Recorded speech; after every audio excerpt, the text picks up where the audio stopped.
पिछले 3 महीनों से हर शनिवार को इस शहर में से एक ऑटो ड्राइवर गायब हो रहा है।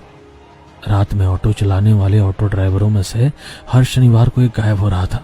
इसलिए ऑटो ड्राइवर के परिवार वाले शहर की पुलिस थाने में गुमशुदगी की रिपोर्ट दर्ज करा रहे थे, लेकिन उन लापता ऑटो ड्राइवर का कुछ भी पता नहीं चल रहा था। लेकिन इन सभी घटनाओं में कॉमन बात अवंती नगर थी। ऑटो ड्राइवर लापता होने के अगले दिन ही उसका ऑटो अवंती नगर के सिल्वर लीफ बंगले के बाहर पाया जाता था। सिल्वर लीफ बंगला 4 महीने से बंद पड़ा था, इसलिए पुलिस को उस बंगले पर शक हो गया।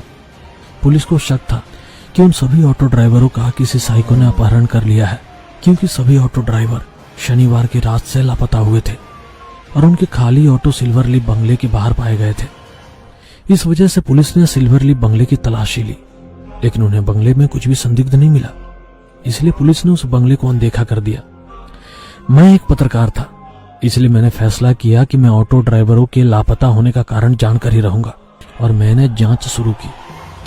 तब मुझे पता चला कि जो ऑटो ड्राइवर लापता हो गए थे वे रात में गुलाबगंज इलाके में ऑटो चलाते थे। इसलिए मैंने शनिवार की रात को गुलाबगंज इलाके में ऑटो चलाने का फैसला किया। उस शनिवार की रात को 2 बजे मैं गुलाबगंज इलाके में ऑटो चला रहा था जब मैंने सुनसान रोड के किनारे पर एक औरत को देखा। मैंने ऑटो उसके करीब जाके खड़ा कर लिया। मैंने उस औरत के चेहरे की तरफ देखा।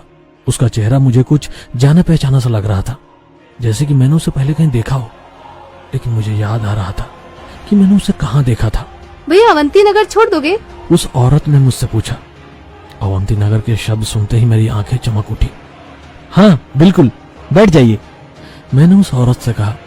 जैसे ही औरत रिक्शा में बैठ गई, मैं ऑटो को अवंती नगर की तरफ ले जाने लगा। ऑटो में बैठकर मैं याद करने की कोशिश कर रहा था कि मैंने उस औरत को कहाँ देखा है, लेकिन मुझे कुछ याद नहीं था। कुछ ही समय में अवंती नगर आया। उस औरत ने मुझे एक बंगले के सामने रुकने को कहा। उसने भाड़ा दिया और एक बंगले का गेट खोलकर अंदर चली गई। मैंने उस बंगले को देखा और मेरी आंखें खुली की खुली रह गई, क्योंकि उस बंगले का नाम सिल्वर लीफ था। लेकिन ये बंगला तो 4 महीने से बंद है। फिर यह औरत इस बंगले में क्यों गई है? मैं मन ही मन बोल पड़ा। मुझे लगा कि कुछ तो गड़बड़ है और मैंने उस बंगले में जाने का फैसला किया ताकि पता चल सके कि मामला क्या है। तभी अचानक से मेरी नजर पीछे की सीट पर गई। वो औरत ऑटो में अपना मोबाइल भूल गई थी। बस मुझे उस बंगले में घुसने का कारण मिल गया। मैंने मोबाइल लिया और गेट खोलकर बंगले के आंगन में आ गया।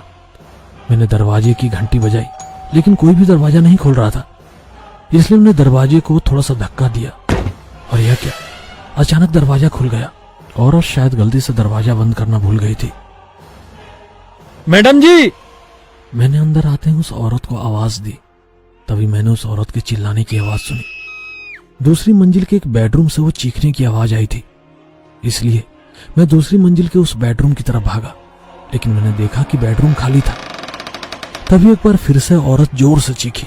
वो चीख वॉशरूम से आई थी, तो मैं दौड़कर वॉशरूम का दरवाजा खोलकर वॉशरूम में घुस गया और सामने का नजारा देखकर मेरे पैरों तले जमीन खिसक गई, क्योंकि मैंने वॉशरूम के बाथटब में ऑटो ड्राइवर की लाशें देखी थी। तभी उस औरत ने बाहर से वॉशरूम का दरवाजा बंद कर दिया। मैंने दरवाजा खोलने की कोशिश की, पर मैं असफल रहा। मैं रोया, चिल्लाया, उससे भीख मांगी, लेकिन उसने दरवाजा नहीं खोला। मैंने बाथटब के पास मोबाइलों का ढेर देखा। मैंने अपनी जेब से उस औरत का मोबाइल निकाला तो वो एकदम उन्हीं मोबाइलों की तरह था। मैं समझ चुका था कि उस औरत ने मुझे अपने जाल में फंसाया है, लेकिन वो औरत कौन थी? मेरे मन में सवाल आया। अचानक मेरे दिमाग में कुछ आया और मेरे दिल की धड़कन बंद हो गई।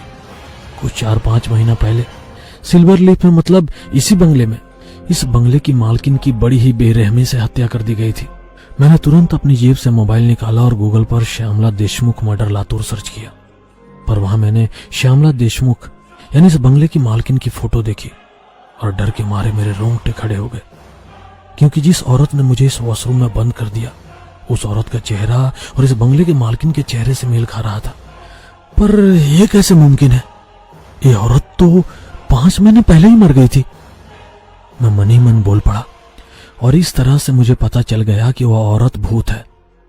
वो जरूर अपनी मौत का बदला लेने के लिए ऑटो ड्राइवरों को अपने जाल में फंसाकर उन्हें मार डालती रही थी। ये बात सभी लोगों को पता होनी चाहिए थी। इसलिए मैंने अपने दोस्त को कॉल किया, पर उसके फोन उठाने से पहले ही टेबल के खोखले में लेटी एक लाश ने मेरा मोबाइल निकाल लिया। मैं वह देखकर बहुत ज्यादा डर गया था। पर उसके बाद मुझे उस लाश की आदत सी पड़ गई थी। जैसे ही रात में सोने की कोशिश करता, वह लाश मुझे कभी थप्पड़ मारती तो कभी लात मारती थी। सुबह होते ही वह लाश ठंडी पड़ जाती थी। रात होते ही उस औरत का भूत वॉशरूम के बाहर बेडरूम में बड़ी ही डरावनी आवाज में गाना गाते हुए नाचती थी।